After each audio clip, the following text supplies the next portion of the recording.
kami membuat laporan polisi terkait dengan dugaan tindak pidana pencurian atau pencurian dengan kekerasan dan atau tindak pidana pencucian uang sebagaimana dimaksud oleh pasal 362 KUH pidana junto 365 KUH pidana junto tindak pidana pencucian uang pasal 3, 4 dan 5.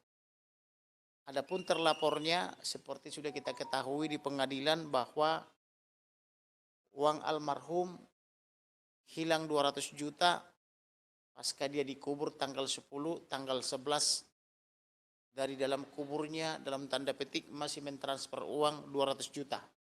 Tentu tidak mungkin almarhum Joshua melakukan itu.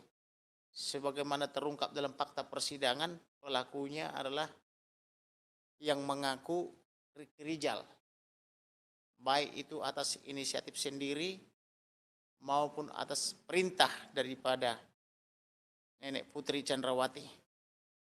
Jadi kita proses karena belum ada pertobatan. Kemudian jam tangan almarhum juga hilang, jam tangan yang melekat di tangannya. Kemudian handphonenya juga 2 unit hilang, sampai sekarang belum dikembalikan. Demikian juga laptopnya, ditambah dengan rekening-rekeningnya, 2 rekening dari Bank BNI sampai dengan sore ini belum ditemukan dan atau belum dikembalikan. Demikian juga rekening dari Bank BRI, Bank Mandiri maupun Bank BCA. Satu lagi PIN emas, pemberian pimpinannya, PIN emas itu juga belum dikembalikan.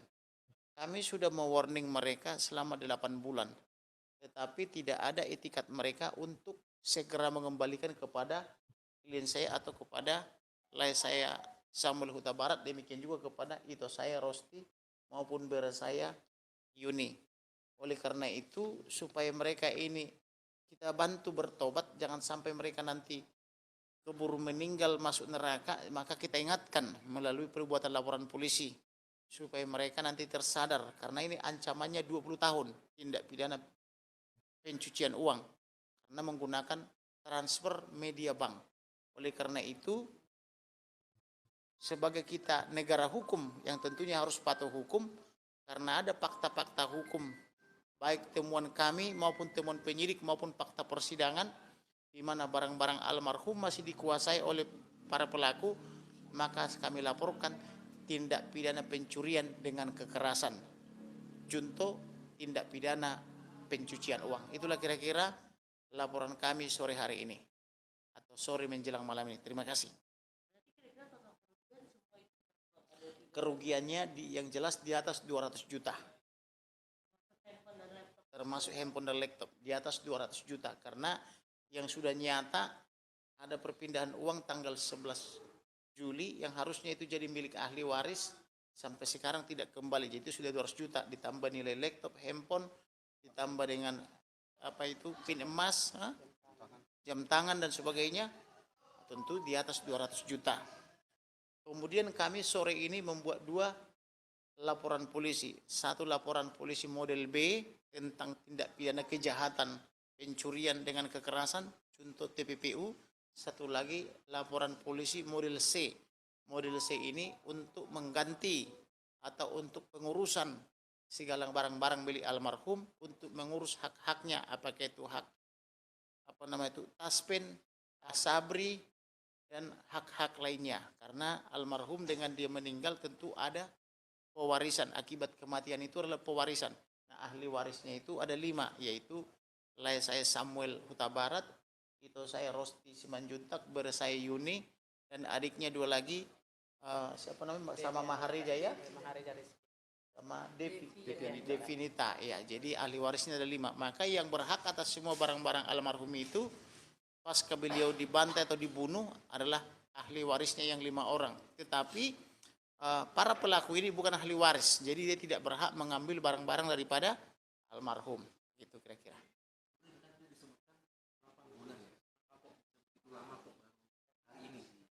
Waktu itu saya sudah bertemu dengan Kabar Reskrim Polri,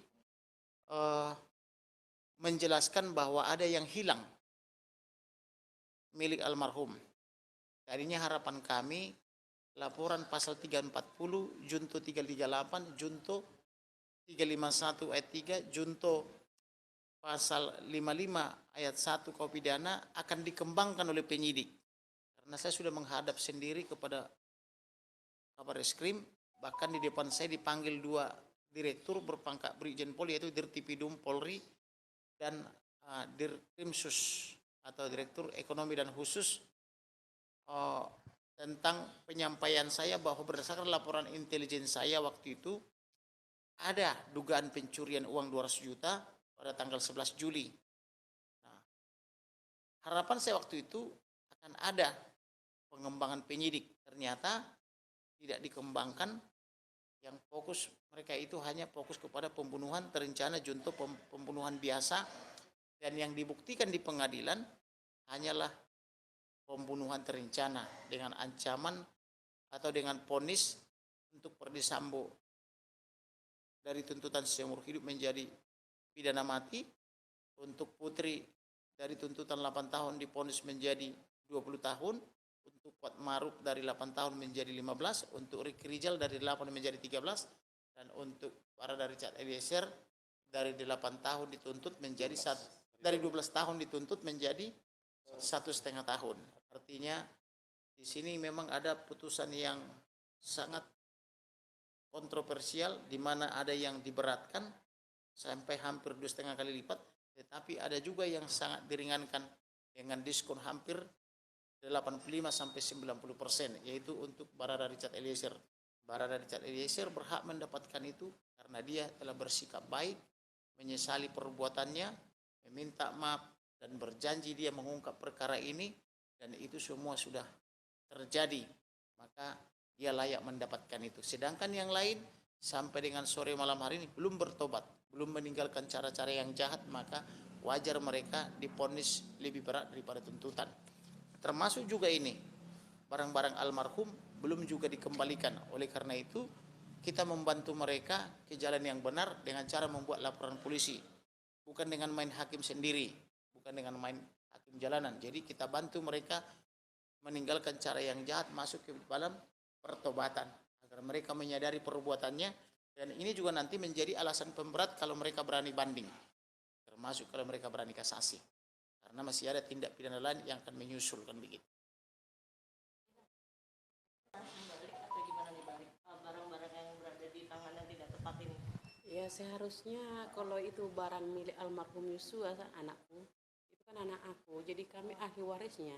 Yang seharusnya milik anak itu harus dikembalikan kepada ahli warisnya, karena anak itu setelah meninggalkan orang tuanya dibunuh secara sadis dan keji. Jadi yang berhak mendapatkan itu adalah saya sebagai ibunda almarhum dan semua saudara dan ayahnya. Sebagai ahli waris, sebagai ahli waris yang sah. Bukan Ricky Rizal gitu loh. Ricky Rizal bukanlah ahli waris daripada almarhum, demikian juga PC maupun Ferdy Sambo.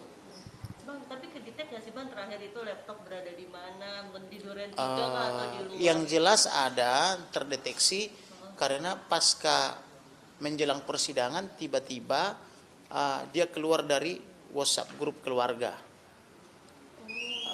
Jadi selama proses penyidikan sampai penuntutan mereka itu tetap satu grup, artinya mereka mencoba berusaha memantau WhatsApp keluarga. Tetapi ketika mau sudah penyidikan pengadilan atau sudah mau persidangan, mereka keluar dari grup, dalam arti Joshua keluar dari grup keluarga. Itu juga saya laporkan kepada Kabarreskrim Polri maupun kepada penyidik Polri. Jadi karena tidak dilakukan pengembangan, maka kita buatkan laporan. Harapan kita tadinya polisi membuat pengembangan, jadi dari pasal 340 junto 338 harusnya ada juga kepengembangan tentang pencurian dengan kekerasan. Tapi tidak apa-apa, kita tetap bersyukur apapun yang sudah terjadi. Memang kita harus berjuang lagi untuk membuktikan dugaan tindak pidana pencurian dengan kekerasan. Begitu kira-kira. Laporan kita tujukan kepada polisi, tentu kita buat laporan di Polda Jakarta Selatan, tetapi terlapornya memang dibikin sementara dalam lidik, tetapi di dalam fakta-fakta persidangan Ricky Rizal sudah mengakui bahwa dialah yang menguasai handphone dan laptop serta melakukan perbuatan pemindahan uang dan atau pencurian uang itu dengan dalil menurut dia itu uangnya Putri, tetapi menurut pemahaman kami itu uangnya ahli waris. Kemudian juga untuk mencegah juga polemik di tengah masyarakat, karena ada masyarakat beranggapan ada uang 100 triliun kurang 1 rupiah di rekening Joshua, maka kami mengurus surat keterangan untuk mengurus pengecekan rekeningnya, karena buku-bukunya kan semua dikuasai oleh para terpidana kan begitu. Untuk bukti-bukti yang dibawa ke Polres ini apa aja? Bukti-bukti yang kami bawa pertama surat kuasa, karena yang melapor saya tentu harus disertai dengan surat kuasa, dan surat kuasa itu sudah diberikan tahun yang lalu. Namun ini baru kita proses karena tadinya kita berharap uang itu menjadi barang bukti di dalam persidangan. Barang-barang itu juga menjadi barang bukti persidangan seperti jam tangan, handphone 2, laptop sama pin emasnya, sama apalagi tadi harusnya itu menjadi barang bukti. Ternyata tidak ada dalam barang bukti. Setelah saya menyimak tadi pertimbangan-pertimbangan majelis hakim, termasuk juga mendengarkan apa itu barang bukti yang tetap melekat dalam berkas untuk obstruction of justice, tidak ada menyebutkan barang-barang laptop, handphone maupun pin emas maupun buku rekening bank termasuk ATM-nya. Jadi yang ada cuma dompet tanpa isi. Nah, oleh karena itu setelah final putusan 340 dan mereka juga belum menyadari kejahatannya, masih malah si Kuat Maruf masih petantang petenteng dengan memberikan salam metal. Maka kita pikir mereka ini belum menyadari perbuatannya, maka kita bantu dia menyadari perbuatannya sebelum malaikat Israel ya datang mencabut ininya nyawanya kan begitu. Mudah-mudahan dengan laporan ini mereka bisa menyadari perbuatannya kan begitu. Bang, katanya mau melaporkan Ferdi Sambo karena dugaan pelecehan seksual itu nggak terbukti itu gimana? Tentu kami sudah mewarning mereka termasuk Arman Hanis dan Febri, karena mereka begitu lantang mengatakan terjadi pemerkosaan dan atau pelecehan, tetapi mereka tidak membuat laporan polisi sampai dengan hari ini, kecuali yang ada di Duren 3 dilaporkan ke Polres Jakarta Selatan. Tetapi yang dari Polres Jakarta Selatan tidak bisa mereka buktikan, maka sudah dihentikan penyidikannya. Demikian juga percobaan pembunuhan pasal 338 junto 53 pidana sudah dihentikan. Maka sebenarnya dengan dihentikannya penyidikan harusnya mereka menyadari dan minta maaf, tetapi mereka terus mengganti tempus delicti dan locus delicti menjadi ke Magelang tanggal 4. Kemudian karena berhasil kita patahkan tanggal 4, lalu mereka ganti menjadi tanggal 7, tanggal 8 kan begitu. Jadi oleh karena itu, karena mereka belum ada kesadaran untuk menyesali perbuatannya, maka kita juga sudah mensomir baik Ferdi Sambo, Putri maupun penasihat hukumnya agar berhenti menyampaikan hoax itu kepada masyarakat, karena mereka juga tidak pernah membuat laporan polisi lagi setelah di Jakarta Selatan gitu. Nanti berarti bakal dilaporkan ya, Bang? Betul, kalau mereka juga tidak mau menyadari, tidak mau meminta maaf, tentu kita proses lagi. Kita memberikan contoh kepada masyarakat bahwa negara kita negara hukum, jadi mereka juga harus menyadari itu, dan itu menjadi alat pemberat di majelis hakim tinggi, bahwa mereka ini kejahatannya sangat luar biasa dan sangat kompleks gitu loh. Artinya sempurna kejahatan itu, sempurna evil minds atau mens rea itu.